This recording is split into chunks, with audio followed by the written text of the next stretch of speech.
Pawon Rasa. Semua orang di kota ini mengenalnya. Tempat makan yang namanya terdengar sederhana, tapi punya reputasi luar biasa. Aku, Bayu, adalah salah satu dari puluhan pegawainya. Sejak 3 bulan lalu, aku bekerja sebagai pencuci piring dan sesekali membantu di dapur. Awalnya, aku sangat bersyukur bisa dapat pekerjaan di sini. Pemiliknya, Pak Aji, adalah orang yang ramah. Senyumnya selalu mengembang, bicaranya lembut, dan dia seringkali memanggil kami anak-anaknya. Rumah makan ini benar-benar tidak masuk akal ramainya. Antrean selalu mengular, bahkan hingga ke jalan. Orang-orang rela menunggu berjam-jam demi bisa mencicipi masakan Pak Aji. Anehnya, menurutku masakannya biasa saja. Tidak ada yang istimewa. Bahkan seringkali aku mencium aroma aneh dari bumbu yang dipakai. Aromanya seperti bau tanah basah bercampur sesuatu yang amis. Tapi setiap kali aku bertanya pada koki, dia selalu bilang itu cuma bumbu rahasia. Suatu sore, saat semua pelanggan sudah pulang, aku sedang sibuk mencuci piring. Tiba-tiba, telingaku menangkap suara samar-samar dari ruang belakang. Ruangan itu adalah area terlarang bagi kami, para pekerja. Pak Aji selalu mengunci pintu itu. Dia bilang itu ruang pribadi untuk istirahat. Tapi dari suara yang kudengar, sepertinya ada sesuatu yang bergerak di dalam. Bukan suara manusia, lebih mirip suara hewan. Aku penasaran. Aku dekati pintu itu, dan dari celah kecil di bawahnya, aku melihat bayangan. Bayangan itu bergerak-gerak cepat, seperti melompat-lompat. Aku sempat mengintip dari lubang kunci, tapi yang terlihat hanya kegelapan, dan bayangan samar dari sepasang mata yang bersinar merah. Aku merasa merinding, jantungku berdebar kencang, pikiran-pikiran buruk mulai bermunculan. Namun, sebelum aku sempat berpikir lebih jauh, Pak Aji tiba-tiba datang. Raut wajahnya berubah, senyum ramahnya menghilang, digantikan tatapan tajam yang menembus. "Bayu, kamu sedang apa?" tanyanya dengan suara dingin. Aku langsung mundur, rasa takut membungkusku, jauh lebih kuat daripada rasa penasaranku tadi.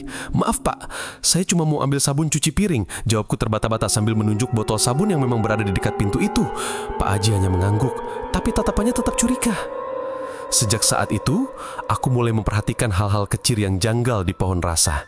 Piring-piring yang sudah dicuci, terkadang terasa licin dan berbau amis, padahal sudah disabun berkali-kali. Dan yang paling mengganggu, aku mulai merasa ada yang mengawasi setiap gerak-geriku, terutama saat Pak Aji tidak ada di sana. Ada sesuatu yang tidak beres dengan tempat ini, dan aku harus mencari tahu apa itu sebelum hal buruk terjadi. Sejak kejadian di depan pintu terlarang itu, pikiranku tidak tenang. Aku terus memikirkan mata merah yang kulihat dari lubang kunci. Rasa takut itu terus membayangi, membuatku tidak fokus bekerja. Puncaknya terjadi malam ini. Seperti biasa, setelah semua pelanggan pergi, kami para karyawan membersihkan area masing-masing. Aku bertugas di dapur, menggosok sisa-sisa masakan yang menempel di wajan dan piring-piring besar. Malam ini, entah kenapa, sisa makanan itu terasa lebih lengket dan berbau sangat aneh, seperti bangkai. Aku mencoba mengabaikannya, tapi aroma itu menusuk hidung, membuat perutku mual. Tiba-tiba, aku menyadari sesuatu yang penting. Dompetku tidak ada di saku celana kerjaku. Panik, aku langsung mencari ke seluruh sudut dapur. Aku yakin sekali meletakkannya di sana sebelum mulai bekerja. Aku memeriksa di bawah meja, di rak piring, bahkan di dalam tong sampah. Tapi tidak ada. Sambil terus mencari, aku melihat Tuan Aji berdiri di ambang pintu, tersenyum kecil. Senyum itu terasa ganjil, tidak seperti senyum ramah yang biasa dia tunjukkan. "Mencari sesuatu, Bayu?" tanyanya lembut, tapi matanya memancarkan sesuatu yang lain, sesuatu yang dingin dan menghakimi. "Dompet saya hilang, Pak," jawabku gemetar. "Saya yakin melekatkannya di sini." Tuan Aji hanya mengangguk pelan. "Mungkin kamu salah ingat. Coba cek lagi besok pagi. Siapa tahu ada yang menemukan." Dia lalu masuk ke ruang pribadinya, mengunci pintu di belakangnya, dan meninggalkan aku dengan rasa panik yang semakin memuncak. Aku terus mencari hingga larut, sampai Tuan Aji keluar dan memintaku pulang. Aku pulang dengan perasaan hampa dan marah. Bukan soal uangnya, tapi soal perasaanku yang begitu tidak nyaman. Ada sesuatu yang tidak beres di tempat itu. Dompetku hilang, dan entah kenapa, aku merasa ini ada hubungannya dengan suara-suara dan bayangan yang kulihat kemarin. Sampai di rumah, aku tidak bisa tidur. Aku terus memikirkan semua keanehan di Pawan Rasa. Piring-piring licin, aroma aneh, dan sekarang dompetku yang tiba-tiba hilang. Aku merasa seperti ada sesuatu yang mencoba menakut-nakutiku agar aku berhenti bertanya. Tapi rasa takutku perlahan berubah menjadi rasa ingin tahu yang kuat.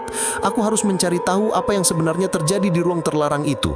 Besok, aku akan kembali ke Pawan Rasa. Dan kali ini aku akan lebih berani. Aku akan merekam semuanya. Ini bukan lagi tentang pekerjaan. Ini tentang kebenaran yang harus diungkap. Aku kembali ke Pawan Rasa esoknya dengan perasaan campur aduk. Ada ketakutan, tapi rasa ingin tahu jauh lebih besar. Pagi itu, aku sengaja datang lebih awal. Pintu utama masih terkunci, tapi aku tahu ada pintu samping yang sering tidak terkunci karena Pak Aji ingin mengambil pasokan sayuran segar dari vendor. Dengan perlahan, aku membuka pintu samping. Gelap, sunyi, dan dingin. Aroma aneh yang kemarin kucium kini terasa lebih kuat. Aku menyalakan lampu senter di ponselku. Bayangan-bayangan benda-benda di dapur tampak mengerikan dalam cahaya remang-remang itu. Aku berjalan pelan, langkahku sangat hati-hati. Tujuan utamaku adalah ruang terlarang itu. Aku harus membuktikan dugaanku. Setibanya di sana, jantungku berdegup kencang. Pintu itu terkunci.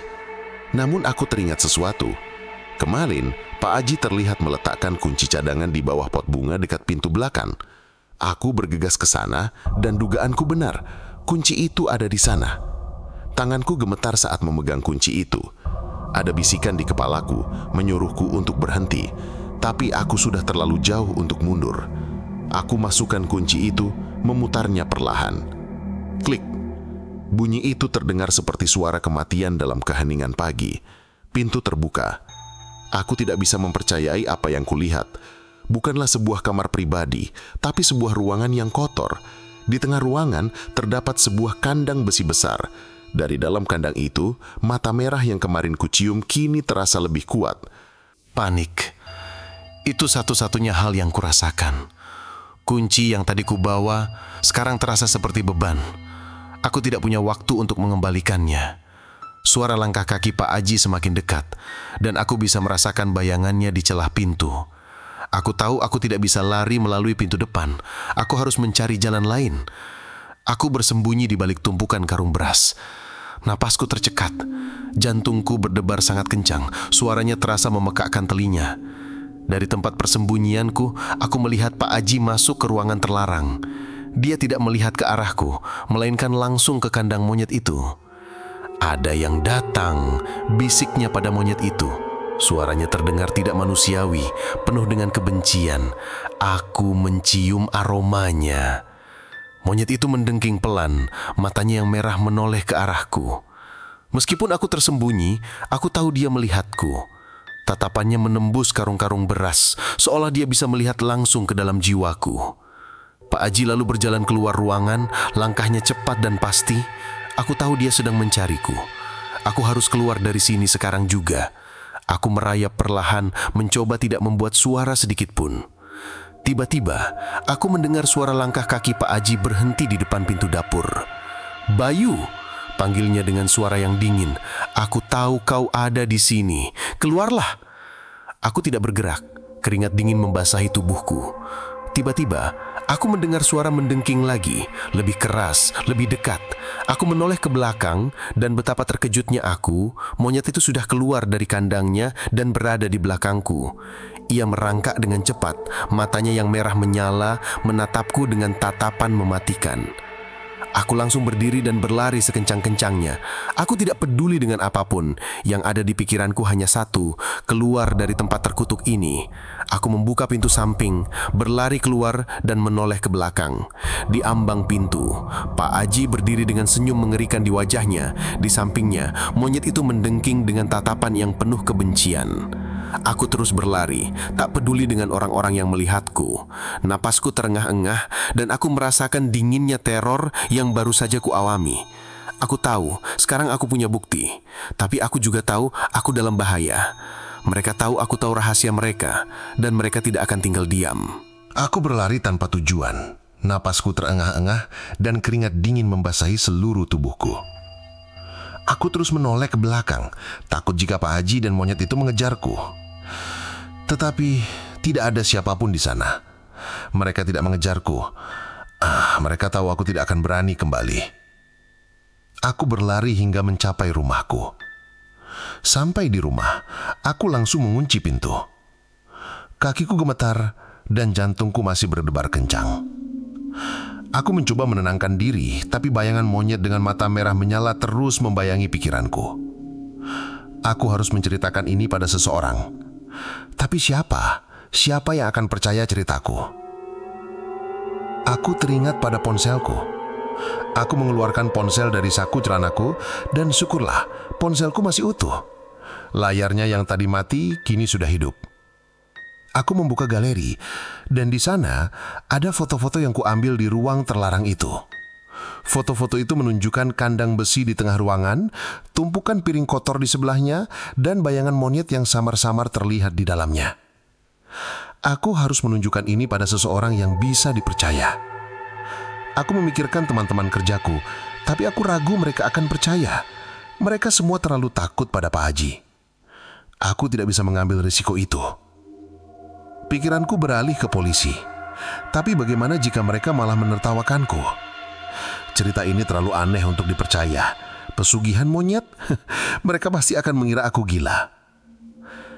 Aku memutuskan untuk menghubungi temanku Budi. Dia adalah seorang mahasiswa jurusan jurnalisme dan dia sangat menyukai hal-hal yang berbau misteri. Aku tahu dia akan penasaran dengan ceritaku.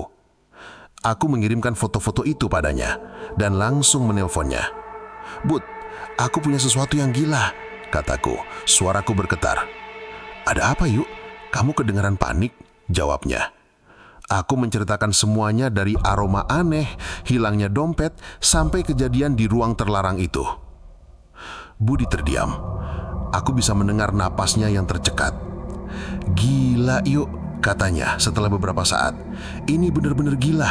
Kamu yakin itu bukan hanya halusinasi?" "Aku punya buktinya, Bud. Aku kirimkan fotonya tadi." Budi terdiam lagi. "Aku lihat fotonya. Ini aneh, tapi tidak ada yang bisa membuktikan itu monyet pesugihan, yuk. Itu bisa saja monyet peliharaan biasa." Aku tahu dia benar, tapi ada sesuatu yang lebih dari sekedar monyet peliharaan. Tatapan monyet itu, aura gelap di ruangan itu, aku tahu itu bukan monyet biasa. Aku tidak tahu, Bud, tapi aku merasa ada sesuatu yang jauh lebih gelap di sana, dan aku tidak akan kembali ke sana lagi. "Bagus," jawab Budi. "Kamu harus menjauh dari tempat itu, yuk. Aku akan membantumu.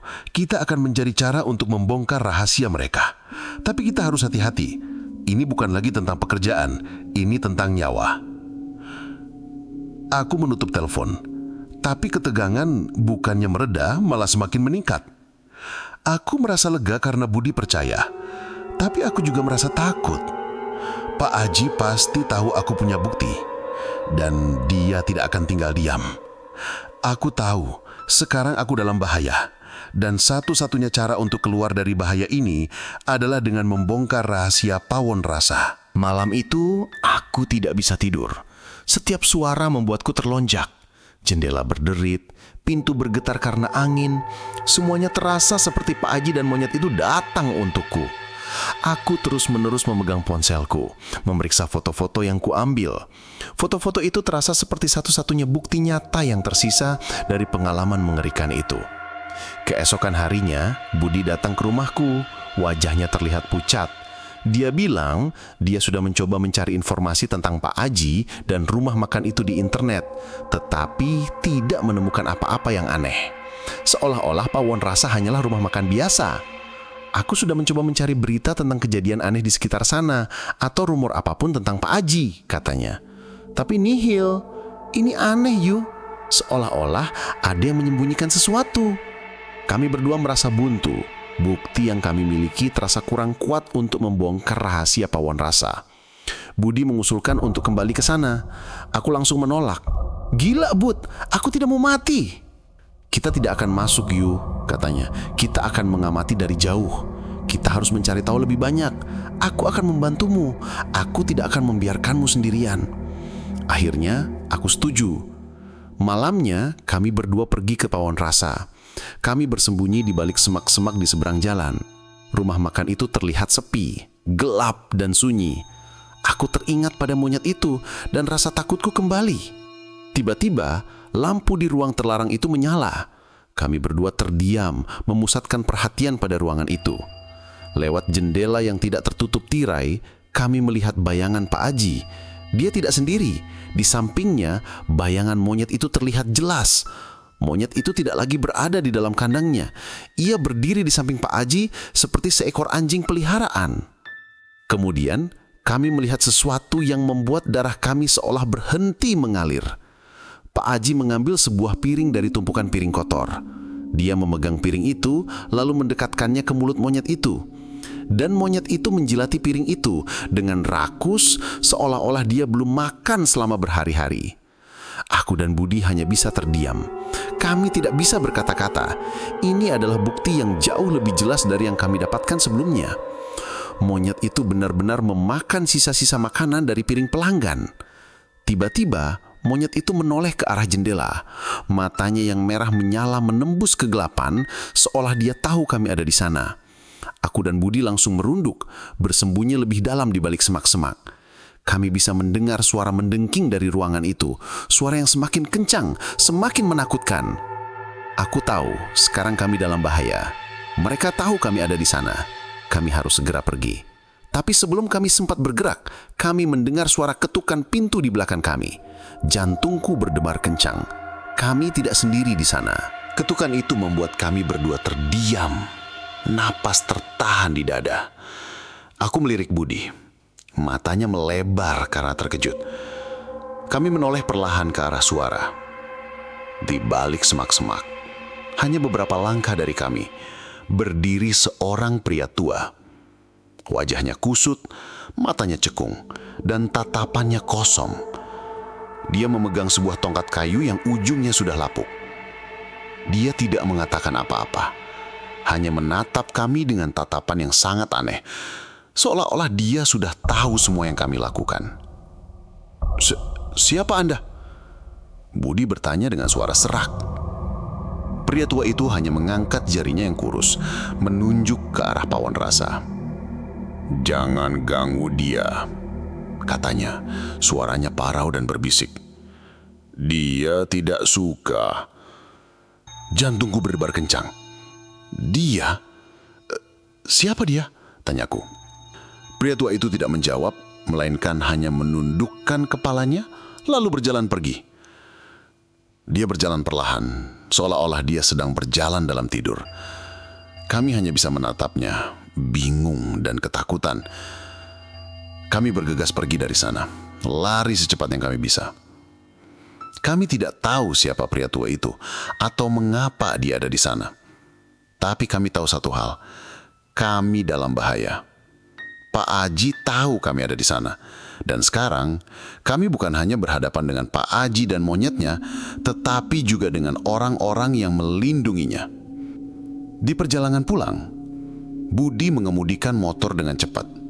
Wajahnya tegang. Kita harus segera bertindak yuk, katanya. Kita tidak bisa menunggu lagi. Mereka tahu kita mengawasi mereka. Dan mereka tidak akan tinggal diam. Aku mengangguk. Aku tahu dia benar. Bukti yang kami miliki mungkin tidak cukup untuk polisi, tapi itu cukup untuk memulai sesuatu. Kami harus mencari lebih banyak bukti. Kami harus mencari tahu apa yang sebenarnya terjadi di balik Pawon Rasa. Kami harus mencari tahu mengapa orang-orang itu, termasuk pria tua tadi, melindungi Pak Aji. Setibanya di rumah, kami mulai menyusun rencana. Rencana yang gila, berbahaya, tapi satu-satunya cara untuk membongkar kejahatan ini. Kami memutuskan untuk kembali ke Pawon Rasa. Tapi kali ini, kami tidak akan bersembunyi. Kami akan menyusup masuk. Kami akan mencari tahu apa yang terjadi di ruangan terlarang itu. Kami harus menemukan kebenaran di balik pesugihan monyet itu. Dan kami harus melakukannya sebelum mereka menemukan kami. Rencana kami sederhana namun nekat. Kami tidak bisa langsung masuk ke Pawon Rasa karena terlalu beresiko. Malam berikutnya, kami kembali ke sana. Budi membawa kamera yang lebih canggih, dan aku membawa tas kecil berisi semper dan sarung tangan. Kami bersembunyi di balik semak-semak, menunggu sampai semua lampu padam. Setelah hampir 2 jam, semua lampu di Pawon Rasa mati. Aku dan Budi berbisik-bisik, ini dia. Kami bergerak perlahan, mengendap-endap menuju pintu belakang. Kali ini, pintu itu terkunci. Kami mencoba berbagai cara, tetapi tidak berhasil. Kami harus menemukan cara lain untuk masuk. Kami memutuskan untuk mengelilingi rumah makan itu. Kami menyusuri setiap sisi, mencari celah, jendela atau pintu lain yang bisa kami masuki. Akhirnya, kami menemukan sebuah jendela kecil di dekat kamar mandi. Jendela itu sedikit terbuka, seolah-olah sengaja dibiarkan. "Sana yuk, kamu yang masuk," bisik Budi. Aku menelan ludah. Jantungku berdebar kencang. Aku tahu ini adalah ide yang sangat gila, tetapi kami tidak punya pilihan lain. Aku mengangguk. Aku mencoba memanjat ke atas, tetapi tanganku tidak sampai. Budi harus membantuku naik. Dengan susah payah, aku berhasil masuk ke dalam. Ruangan itu gelap, pengap, dan berbau aneh. Aku menyalakan senterku, dan bayangan-bayangan benda-benda di dalam ruangan itu tampak menakutkan. Aku bergerak perlahan menuju dapur, lalu ke ruang terlarang itu. Pintu itu terkunci, tapi aku tahu kuncinya ada di bawah pot bunga. Aku mengambil kunci itu, tanganku gemetar. Kling, suara kunci itu terdengar nyaring di keheningan. Aku membuka pintu itu dan masuk ke dalam. Di dalam, ruangan itu terasa jauh lebih dingin. Aku menyalakan senterku dan pandanganku langsung tertuju pada kandang besi. Kandang itu kosong, monyet itu tidak ada di sana. Darahku seolah berhenti mengalir. Aku melihat sekeliling, piring-piring kotor menumpuk di wastafel, tetapi tidak ada tanda-tanda monyet itu. Tiba-tiba, sebuah suara membuatku terlonjak. Kuk, kuk, kuk. Suara itu berasal dari atas. Aku mendongak. Di langit-langit menggantung sebuah sangkar kecil dan di dalamnya ada seekor burung hantu. Matanya menatapku dengan tajam dan aku bisa merasakan aura gelap yang sama dengan yang kurasakan pada monyet itu. Aku menyadari sesuatu. Mungkin monyet itu tidak hanya berada di dalam kandang, tetapi juga bisa bergerak bebas di luar. Aku harus segera keluar dari sini. Aku bergegas keluar dari ruangan itu, lalu berlari menuju pintu belakang. Tapi sebelum aku sempat keluar, aku melihat sebuah foto yang jatuh di lantai. Aku mengambilnya, dan betapa terkejutnya aku. Foto itu adalah foto Pak Aji sedang berfoto dengan seorang wanita dan seorang pria. Wanita itu adalah istrinya yang selama ini aku kira sudah meninggal. Dan pria itu adalah pria tua yang kami temui di semak-semak tadi malam. Aku tidak tahu mengapa, tapi aku merasa ada sesuatu yang jauh lebih besar di balik semua ini. Aku harus keluar dari sini, tapi saat aku memutar gagang pintu, pintu itu tidak bisa dibuka, terkunci. Aku panik, mencoba membuka pintu itu, tapi tidak bisa. Tiba-tiba, aku mendengar suara langkah kaki dari belakang. Jantungku berdebar kencang. Aku menoleh dan melihat sosok gelap yang berdiri di ujung lorong. Itu bukan Pak Aji, tapi pria tua yang kami temui semalam. Dia tersenyum, senyum yang dingin dan mengerikan. "Kau tidak akan pernah keluar dari sini," bisiknya. Pria tua itu berjalan perlahan. Setiap langkahnya terasa seperti dentuman di gendang telingaku. Aku mundur, mencari jalan keluar, tapi semua pintu terkunci. Jantungku berdebar kencang, aku bisa merasakan keringat membasahi dahiku. Pria tua itu tersenyum, senyum yang mengerikan, seolah dia menikmati ketakutanku. "Kau tahu terlalu banyak," bisiknya. "Kau seharusnya tidak kembali." Tiba-tiba, suara pintu depan terbuka. "Budi!" Dia datang untuk menyelamatkanku. "Yudi, kau di mana?" teriaknya. Pria tua itu menoleh, wajahnya menunjukkan amarah. Dia tidak peduli dengan Budi, matanya tetap tertuju padaku. Dia mengangkat tongkatnya, dan sebuah bola api kecil muncul di ujungnya. "Kau akan mati di sini," bisiknya. Aku tidak bisa bergerak. Rasa takut melumpuhkanku. Tiba-tiba, dari arah dapur, seekor monyet melompat. Matanya merah menyala, dan dia mendengking dengan suara yang mengerikan. Dia melompat ke arahku. Aku memejamkan mata, menunggu kematian. Tapi, monyet itu tidak menyerangku. Dia menyerang pria tua itu. Dia melompat ke arahnya, mencakar-cakarnya, dan mendengking dengan suara yang mengerikan. Pria tua itu berteriak kesakitan, dan bola api di tangannya padam. Aku mengambil kesempatan itu untuk lari. Aku membuka pintu, berlari ke arah Budi. "Bud, lari!" teriakku. Kami berlari sekuat tenaga. Kami tidak peduli dengan apapun. Yang ada di pikiranku hanya satu, selamat. Kami melompat ke atas motor Budi, dan dia mengendari motornya secepat kilat. Saat kami berbelok, aku menoleh ke belakang. Aku melihat Pak Aji berdiri di depan pawon rasa dengan senyum dingin di wajahnya. Di sampingnya, monyet itu berdiri dengan bangga. Aku melihatnya menyentuh monyet itu, seolah-olah monyet itu adalah miliknya. Dan aku menyadari sesuatu yang mengerikan. Monyet itu tidak menyerang pria tua itu karena dia ingin menyelamatkanku, tetapi karena dia adalah pelindung Pak Aji. Aku tahu, sekarang kami dalam bahaya. Mereka tahu kami tahu rahasia mereka, dan mereka tidak akan tinggal diam. Kami harus menemukan cara untuk membongkar rahasia mereka, atau kami akan mati. Dan aku tahu, kami tidak akan selamat jika kami tidak menemukan bukti yang lebih kuat dari yang kami miliki. Ketakutan itu kini berubah menjadi tekad membara. Aku tidak akan lari lagi. Aku dan Budi harus menghadapi ini. Kami pulang menyusun strategi. Budi mengusulkan untuk memanggil polisi lagi, tetapi aku tahu itu percuma. Aku harus menemukan bukti yang tak terbantahkan. Sesuatu yang bisa membongkar semua kejahatan Pak Haji.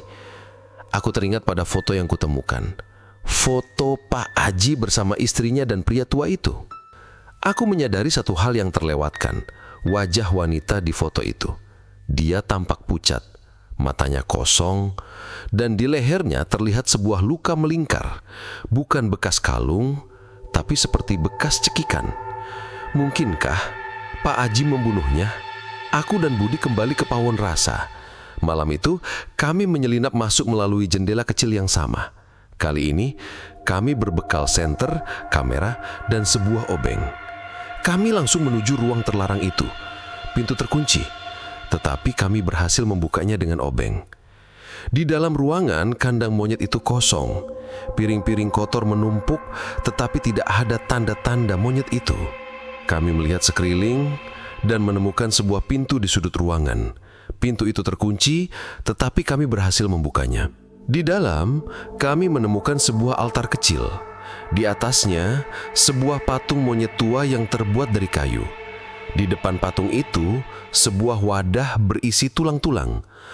Tulang-tulang itu bukan tulang hewan, tapi tulang manusia. Aku melihat sebuah foto di samping wadah itu. Foto wanita yang sama dengan yang ada di foto yang kutemukan. Dan di belakang foto itu, tertulis sebuah nama, Ningsih.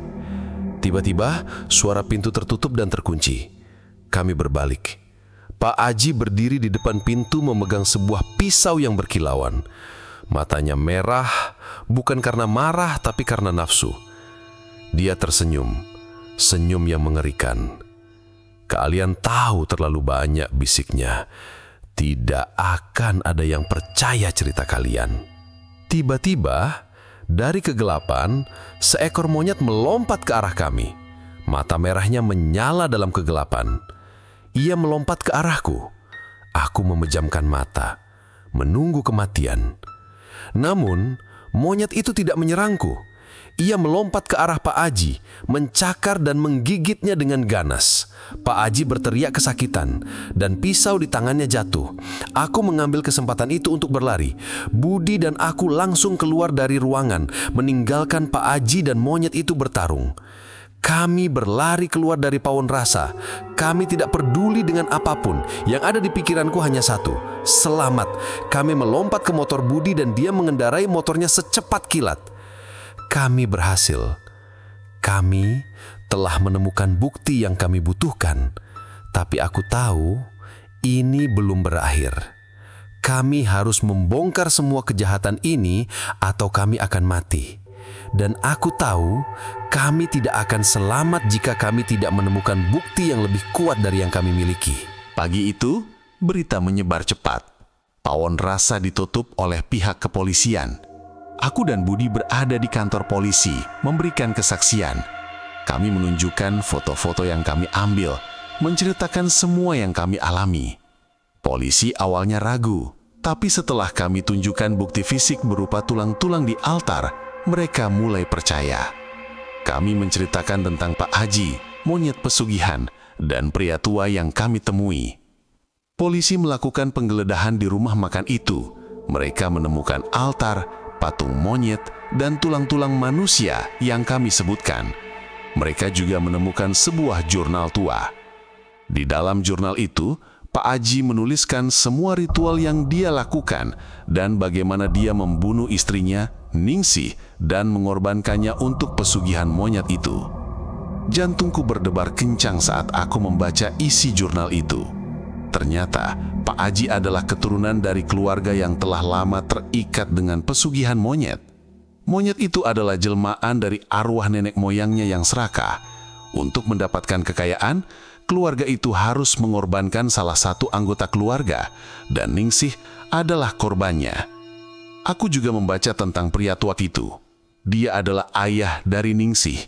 Dia tahu tentang pesugihan itu, tapi dia terlalu takut untuk melawan Pak Haji. Dia juga terikat dengan perjanjian itu dan harus melindunginya. Tapi setelah dia melihatku dan Budi, dia sadar bahwa dia harus membongkar rahasia ini. Dia tahu bahwa Pawon rasa tidak akan pernah bisa damai jika pesugihan ini tidak dihancurkan. Aku merasa lega. Semua rahasia kini terbongkar. Pawon rasa bukan lagi rumah makan biasa, tapi tempat terkutuk yang dibangun di atas penderitaan. Namun, satu pertanyaan masih tersisa. Di mana Pak Haji dan monyet itu? Pihak kepolisian tidak menemukan Pak Haji dan monyet itu. Mereka menghilang tanpa jejak. Ada yang bilang mereka melarikan diri. Ada yang bilang mereka dimakan oleh monyet itu sendiri. Ada yang bilang mereka dimakan oleh arwah nenek moyang mereka. Tidak ada yang tahu pasti. Aku dan Budi keluar dari kantor polisi dengan perasaan yang campur aduk. Kami merasa lega karena kebenaran terungkap, tapi kami juga merasa takut.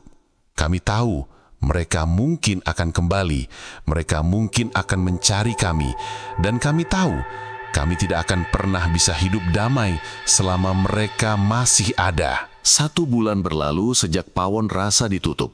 Berita tentang kasus itu mereda, perlahan ditelan oleh hiruk-pikuk kota. Aku dan Budi kembali ke rutinitas kami, tapi hidup tidak pernah sama. Setiap kali kami melewati tempat itu, sebuah aura dingin menusuk, seolah-olah bayangan Pak Haji dan monyetnya masih bergentayangan. Kami mencoba melupakan, tapi kenangan itu terus menghantui. Suatu malam, aku sedang tidur ketika sebuah suara mendengking samar-samar membangun kamu. Suara itu terasa jauh, tapi sangat jelas, menusuk telingaku. Aku terbangun, jantungku berdebar kencang. Aku mencoba menenangkan diri. Hanya mimpi Bayu, gumamku pada diriku sendiri. Tapi suara itu tidak berhenti.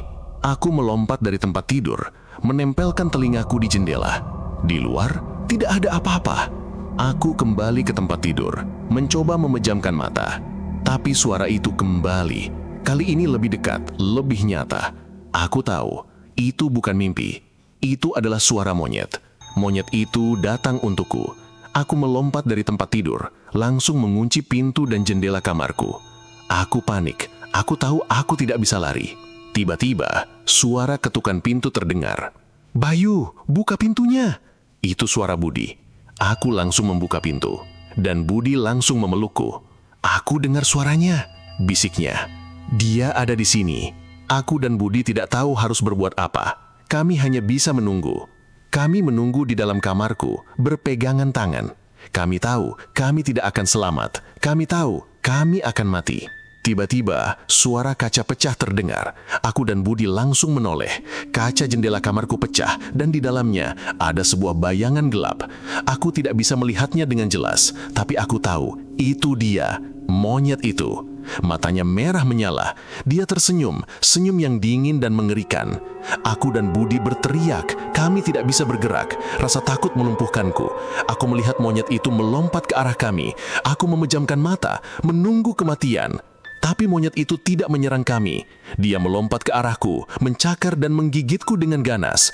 Aku berteriak kesakitan dan monyet itu menghilang. Aku melihat ke bawah, tanganku berdarah. Dan di sana ada sebuah tato berbentuk monyet. Aku menyadari sesuatu yang mengerikan.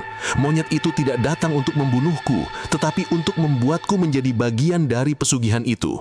Aku melihat ke arah Budi. Dia menatapku dengan mata yang lebar. Aku tahu dia melihatnya, dan aku tahu dia ketakutan. Aku merasa pusing, dan tiba-tiba semuanya menjadi gelap. Aku tahu hidupku tidak akan pernah sama. Aku tidak akan pernah bisa melarikan diri dari pesugihan monyet ini. Aku terikat dengannya selamanya. Aku terbangun di rumah sakit, dengan tangan terbalut. Aku melihat Budi duduk di sampingku. Dia tersenyum. "Kamu tidak apa-apa, Yu?" tanyanya. Aku mengangguk. Aku baik-baik saja. Tapi aku tahu, aku tidak baik-baik saja. Aku tahu, aku tidak akan pernah bisa hidup damai. Aku tahu, aku akan terus dihantui oleh monyet itu. Dan aku tahu, cerita ini tidak akan pernah berakhir.